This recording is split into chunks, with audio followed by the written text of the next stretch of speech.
Hey friends, Ash here with Gents. Hope you're doing really well. Today I'm going to be doing a quick review of this fragrance, new release for 2021, Polo Sport Fresh from Ralph Lauren. I'm going to show you guys the presentation, break the fragrance down, let you know what I think about it, let you know whether or not you should check it out, and give you some alternatives to this one as well. Yeah, a whole bunch of stuff. So let's jump into it.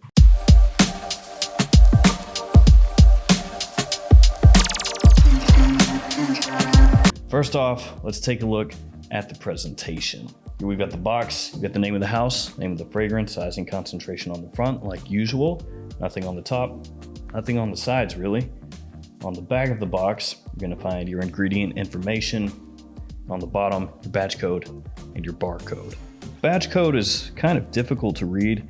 It's SGU10WU. There's not too much to say about the box. One thing I will say though, is that it feels pretty flimsy, feels pretty cheap.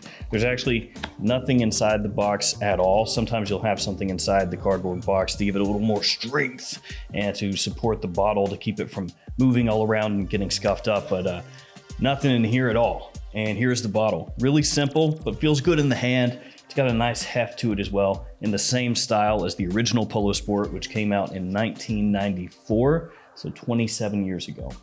You've got, again, the name of the house and the name of the fragrance on the front.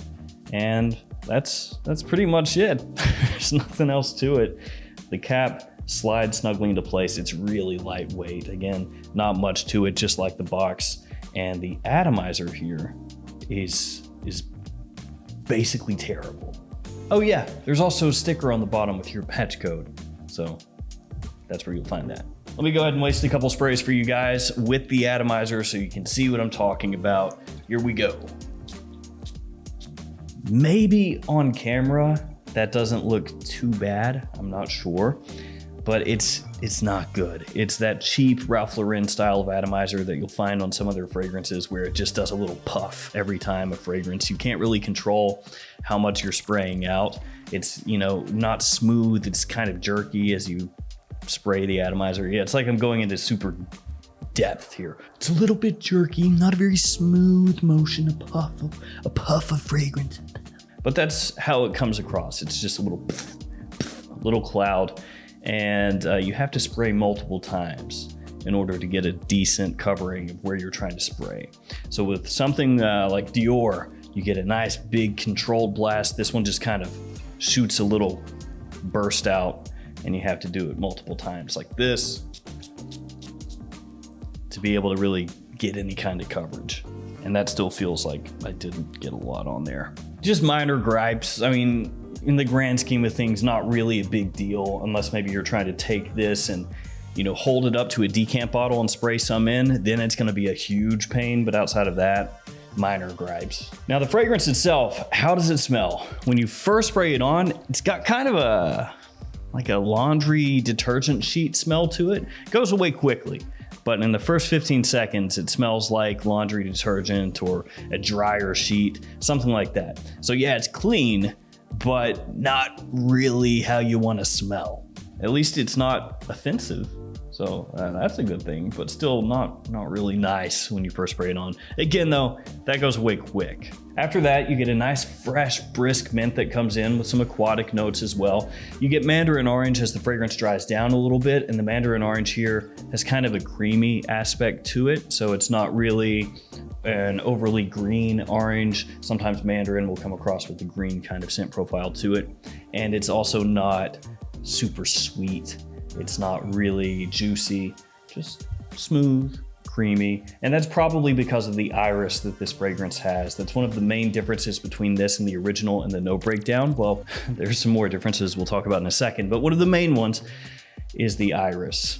This fragrance has it, the original doesn't. And the iris in here gives that orange kind of a creamy feel to it. As you hit the far dry down, you're gonna get some woodiness in there, just some very light modern woods that sit underneath everything else. It's not really a prominent part of the fragrance. Ultimately, the main thing going on here is going to be that mint and the aquatic notes, along with that creamy orange. Everything else just kind of supports those notes. Now, I did mention there's some big differences between this one and the original as far as the notes go, the main one being the iris in here. The other big difference is that the original Polo Sport has a bunch of notes. Just a whole mess load. It's one of those 90s style fragrances, and this also happened in the 80s and before, where they tell you everything the fragrance had. They're like, hey, here's the top, 8 notes, whatever. I'm not sure the exact number that the original had, but we'll just say, for the sake of argument, 8 notes. And then here's the mid, there's another 8 notes. And here's the bass, there's another 8 notes. So they're telling you this is everything in here that you could possibly hope to pick out with your nose. And then we come to this one, which is done note breakdown wise in very much a more modern way, where they just give you 6 notes. So they're basically like, here's a couple for you in the opening, a couple in the mid, and a couple in the bass. Thank you very much. Have a good day. That's the modern style at this point. A lot of fragrance companies are giving you 3 notes or 4. So I guess we're lucky we get 6 here. Now, one of the big drawbacks of this fragrance is going to be the performance. It is not very good. It sits soft to the skin quickly. So your projection is very much on the soft side of things. And longevity wise, 3-4 hours has been what I've been getting. Now, maybe if you go really heavy, spray onto your clothing, you might get 4 or 5 hours. I don't know if you could reach 6. I don't think so, but maybe it's a possibility. Part of the issue of the performance, I think, is going to be from that atomizer. As I showed you before, it does this puff, and I harped on it. So when you're spraying yourself, like from a normal distance, most of that just dissipates into the air right here. It never touches your skin. So it's one of those fragrances where if you really want to apply this on heavily, you've got to take the bottle and hold it about there, that distance. So you're spraying from what, 3 inches maybe from your skin, then you might be able to get a good distribution. Otherwise, what happens is you spray from here, and most of the fragrance you'll see just kind of go off into the air, like off into the ether. I freed you, fragrance. I paid for you, and I was gonna use you, but I guess not. Enjoy your freedom from this bottle. So while I was harping on the atomizer and did say it's a minor thing, ultimately it kind of is, but you have to approach this a little bit differently when you spray it compared to how you would 99% of other fragrances because of how crappy the atomizer is. So yeah, performance, not good. Below average for sure. In terms of when you would use it, more a summertime fragrance, daytime fragrance, it is office safe. It's the type of scent that you just grab and spray and go. The opening 15 seconds, not a huge fan of that, but afterwards, it smells completely fine. It smells really nice actually, once that first 15 seconds is over. Really appealing, easy to wear. It's simple, yeah, but it's nice. It's just the performance lets it down. Now, some alternatives to this fragrance, they're not the same as this scent. It's just, they have some similarities. Maybe you would choose to wear these over Polo Sport Fresh. First up, Chrome Pure. This is a fragrance that I've liked for quite a while. And when you can find this at discounters, I think it's a fantastic buy. It's got a nice creamy nature to it as well with the citrus in here, though it does have a little more complexity, a little more of an interesting scent profile than Polo Sport Fresh. And it's also going to give you better performance as well. And the bottles are both white and blue. Next up, Limpika Green Lover. Now this one is quite different from Polo Sport Fresh, but if you're looking for a fragrance with mint and a green feel along with a nice creamy orange, this one has that. With the name Green Lover, you would think it's going to smell more woodsy or herbal. It really doesn't. It's mainly almost an orange sorbet kind of smell that it has going on, along with that mint. And then last up, Red Rush from Polo. Yeah, another Polo. And really, you can look across the Ralph Lauren Polo lineup and see a lot of fragrances with mint and citrus. So you could nearly go through there and pick out one from a bunch that could work as a potential alternative to Polo Sport Fresh. Now this one has more of an emphasis on fruitiness, fruity sweetness, and yes, it comes across in a more synthetic way.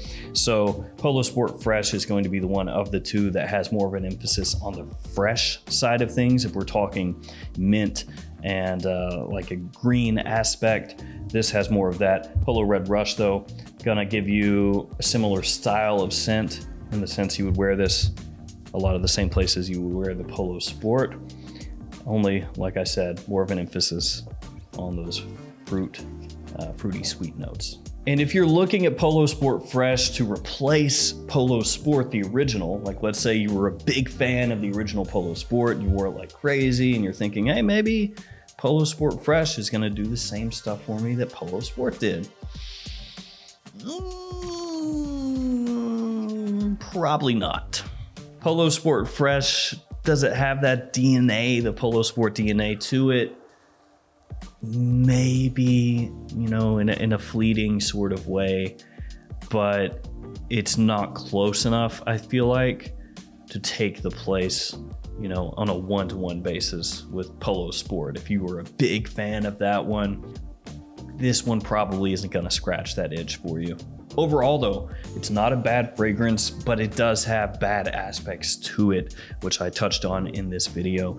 So overall for me, it's kind of hard to recommend it just because the performance is subpar in a really noticeable way. If that performance doesn't bother you though, absolutely check it out. Before too long, it should be at discounters, and I imagine it's gonna be somewhere in the $40 to $50 range at most places initially. At that price, it's not that bad, but it does leave a bit to be desired just with, again, the performance. So it's a good, pleasant, easy to wear scent that just has some issues. All right, guys, that's gonna do it for me. Thanks for hanging out with me today. Thanks for checking out the video. And if you've smelled this one, let me know what you think about it in the comments below. As always, thanks for hanging out with me again. And stay safe out there. See you with another fragrance video tomorrow.